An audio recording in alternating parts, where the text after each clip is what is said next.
Insecure ka ba? Pag-usapan natin yan. So, pre, real talk lang. Wala ka na magagawa. Kung ganyan yung talaga itsura mo, kung wala ka talagang skills, kung wala ka talagang talent, wala tayong magagawa, ganyan ka na. Pinanganak ka ng ganyan, di ba? So, ayan ka na. Ganyan yung mindset mo kung bakit ka insecure. Hindi ka insecure dahil pangit ka. Hindi ka insecure dahil wala kang talent or skills. Insecure ka kasi ganun yung mindset mo. Lagi, masyadong negative yung isip mo. Insecure ka din kasi masyado ka nagpapa-apekto sa social media. Lagi mo kinukumpara yung highlight ng iba sa behind the scene mo. Sabihin mo hindi. Totoo yan. Alam ko yan. Tapos, yung mga maliliit na bagay, pinapalaki mo pre. Masyado mo ino-overtake yung mga na-experience mo. May mga bagay na nagkamali ka dati, tapos ayaw mo nang itry ulit ngayon kasi takot ka magkamali ulit. Isa rin yan sa rason kung bakit ka naging insecure. Pag nagkamali ka sa isang bagay, in-overthink mo agad, nakagawa ka agad ng conclusion sa isip mo. Nagkaroon ka bigla ng superpowers para manghula. Hindi mo naman dapat ginagawa yun. Hindi ka naman manghuhula, di ba? Kaya, don't do that. Don't do that. Huwag kang gumawa ng conclusion sa mga bagay-bagay. Mas lalo kang mawawalan tiwala sa sarili mo kapag ginagawa mo yan. Mas lalo kang magiging insecure. Insecure din tayo kasi iniisip natin na ginajudge tayo ng ibang tao. Mga tao na sa paligid mo, may mga sarili silang pinagkakabisihan. May sarili silang iniisip. Kaya wala na silang oras para isipin kung gaano ka kapango. Wala na silang oras para isipin kung bakit hindi ka magaling sa bagay na iyon. Wala silang pakialam kung pangit ka. Wala silang pakialam kung balahura ka. They are minding their own business. Eto, reality check lang ah. Lahat ng tao, hindi perpekto. Walang taong perpekto. Iniisip mo na perpekto ibang tao eh. Walang taong pagkalabas sa sinapupunan ng nanay nila, perpekto agad. Lahat ng tao nagsisimula sa baba. Walang taong nagsisimula sa taas agad. Walang taong inilabas sa bulwagan ng nanay niya tapos artista agad, nilabas agad, nag-taping agad. Magaling agad mag-gitara, pogi agad. Walang ganun pre. Binibuild nila yung kung anong meron sila ngayon. Hindi yun naturally nangyayari sa kanila. Hindi yun naturally na ganun na talaga sila. They are building that. Ginawa nila yung best nila para makamit yung mga bagay na yun.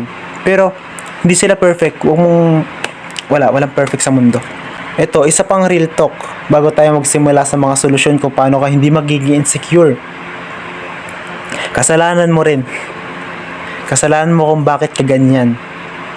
Kasalanan mo na hindi mo binago yung mga kaya mong baguhin. Kung mataba ka ngayon, kasalanan ko bang hindi ka nag-gym?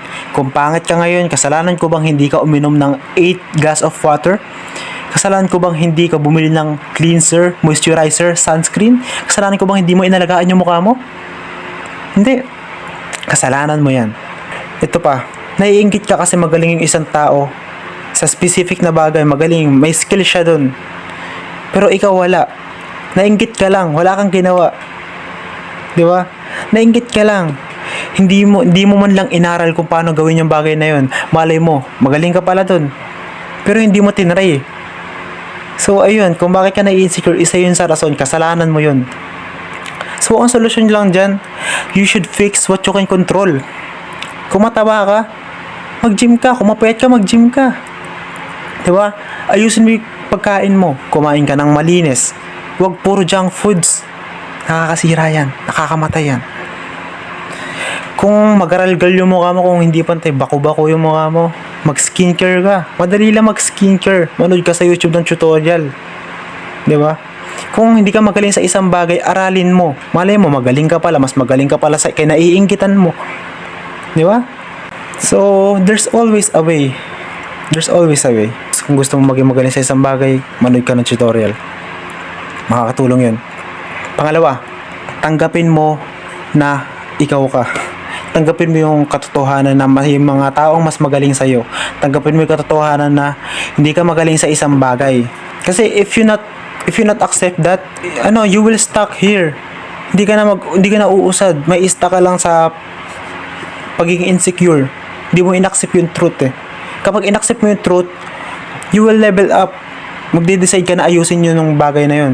Pangatlo, stop thinking about what others think. Sinabi ko na yun kanina, may sarili-sarili sila pinagkakabisihan kaya wala na silang oras para alamin kung ba't ka pango. Di ba? Wala silang oras para alamin kung bakit may kuliti ka. Wala silang oras para alamin kung bakit kalbo ka. Di ba? You shouldn't think about others, man. Nakakasira yan. Nakakakalbo yan. Wala silang pakialam kung ano ka. So, ayun lang yun. So, ang pang-apat, fix your self-talk. Ayusin mo kung paano ka makapag-usap sa sarili mo. Kapag lagi mong minumuri sarili mo, lagi mo sinisisi kung bakit ka ganyan, wala mangyayari, pero sisisihin mo lang, may ista ka lang talaga. Mas lalong lalala insecurities mo. So, be kind on yourself, bro.